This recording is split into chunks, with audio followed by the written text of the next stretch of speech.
My BF won't ask for my hand, and my dad is staging a family boycott of my wedding. Is my boyfriend being selfish? I've been with my boyfriend, male 25, for 3 years. We both just finished school and are finally ready for marriage. He proposed last week, and I happily said yes. I could not be happier.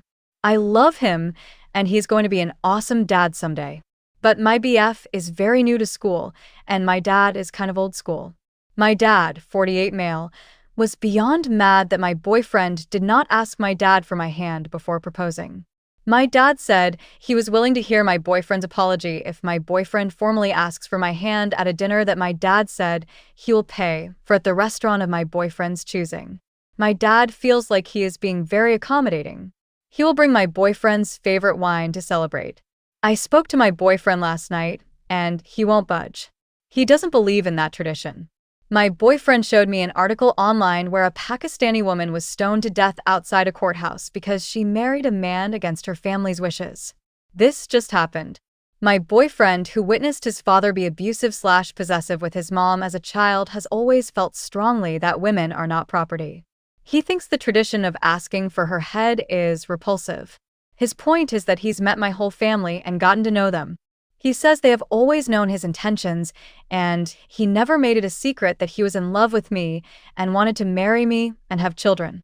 He feels he was done enough to announce his intentions, and all of them seem to approve of him.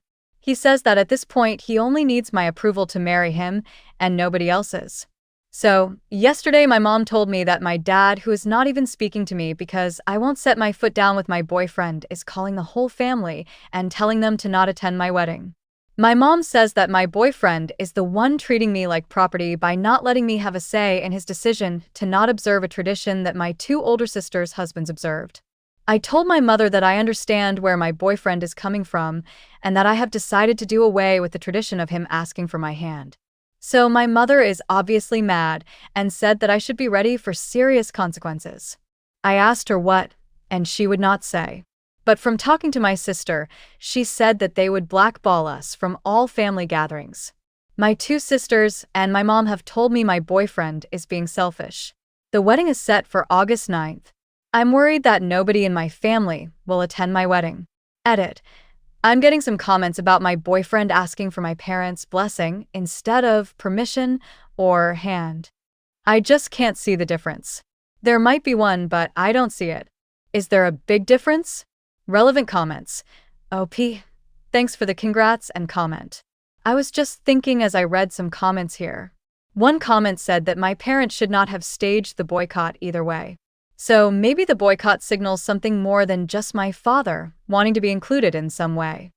I don't know, I'm now worried that the boycott and calling all my relatives signals more controlling issues that my dad has that I never noticed before. My 2 older sisters had no problems with their wedding because they did everything the way my dad liked. So I'm scared now that maybe my boyfriend is right, that it's not just a tradition. Commenter. My dad feels like he's being very accommodating. No, both he and your mother are being controlling. And they're attempting to make you choose between your fiancé and them. Choose your fiancé.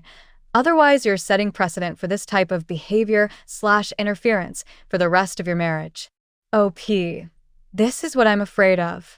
My fiancé, and I don't practice Catholic religion like my family does. So I wonder what will happen when my kids aren't baptized and all that.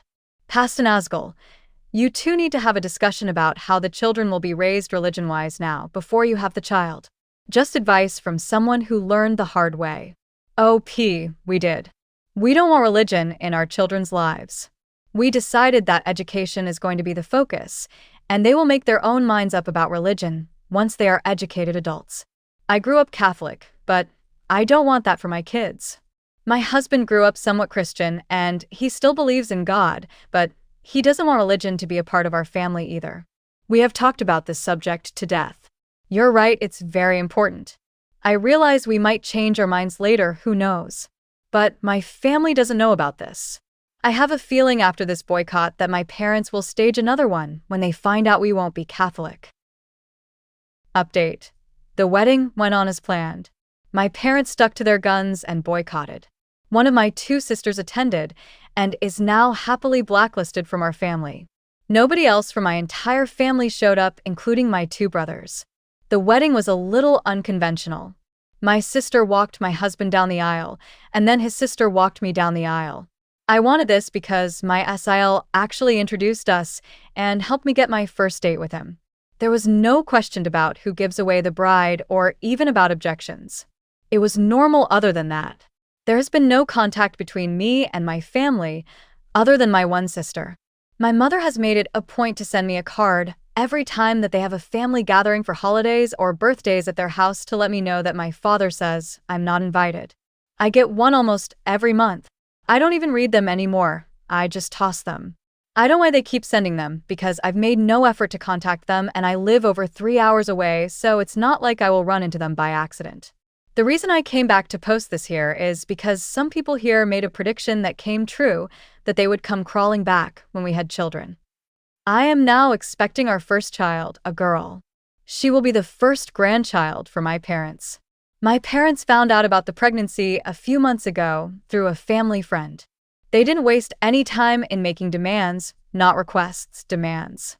My boyfriend and I are not religious, but I had a Catholic upbringing. I don't practice at all by choice. My mother called me back in April telling me that my father wanted our daughter's middle name to be his mother's first name. I said no.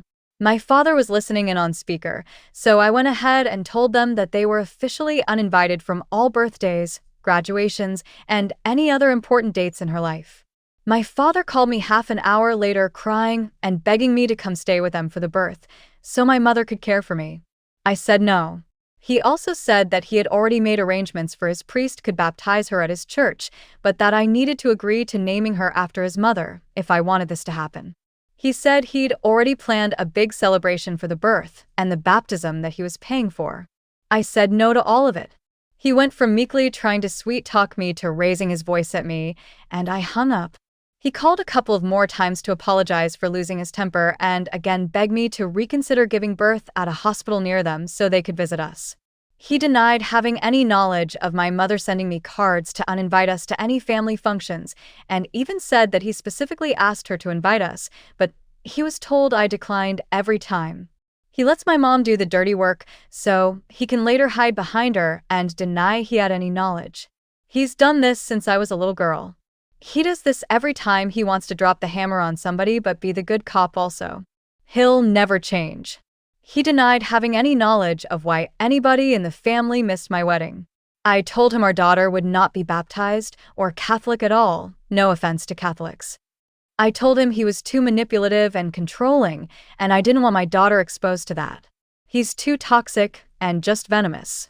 Coincidentally, the day and for several days after that phone call, I got tons of calls and emails from my brothers, their wives, my sister, and all my aunts. They all wanted to apologize for missing my wedding and all had specific excuses and wanted to make plans to be there for my daughter's birth. I banned them all from her life until she's old enough to decide for herself to let them in. My husband was a little surprised and not sure about banning everybody forever. He's more leaning towards supervised visits if they want to drive to us. My dad has been calling him like crazy, but we are a united front. My husband is deferring to me but giving me ideas as to how I can give a little if I decide to. But with my family, there's no giving a little. They want it all. For now, they're all banned. I will reconsider when the youngest of our children turns 18. For now, my dad will have to settle for sucking up to my husband while I stick to my guns. Unlike him, I don't mind owning my decisions even if it means I'm bad cop. I'm not ready to give up a relatively drama-free, stress-free life to allow my dad and all his sheep back into our lives. Relevant comments. Downvoted commenter. He should have just done such a small task and asked like to make peace. Geez, I mean really pushing your family away for such a stupid reason. On their side and yours. OP. B but that's the thing. After that one small task, they would want to name my daughter, another small task. Then they would ask I go have the baby near them, another small task. Then have her baptized by their priest. Then they pick her school. Then they make life decisions for her like they tried with me and my siblings, all small tasks. OP replying to a downvoted comment that things have gone too far and to make amends for their daughter. I guess I would tell you that not everything fits in the oversimplification in your comment. My daughter will be better off without a full family of manipulative, controlling, and abusive people, or people who condone such behavior. After years of abuse, I was glad my husband decided my dad's demand that he ask permission to marry me was too antiquated. The original conflict that caused this rift was years of abuse and manipulation. I chose to burn bridges that needed to go. Otherwise, I would never be free to make my own decisions about my own life without consulting with my dad at every turn.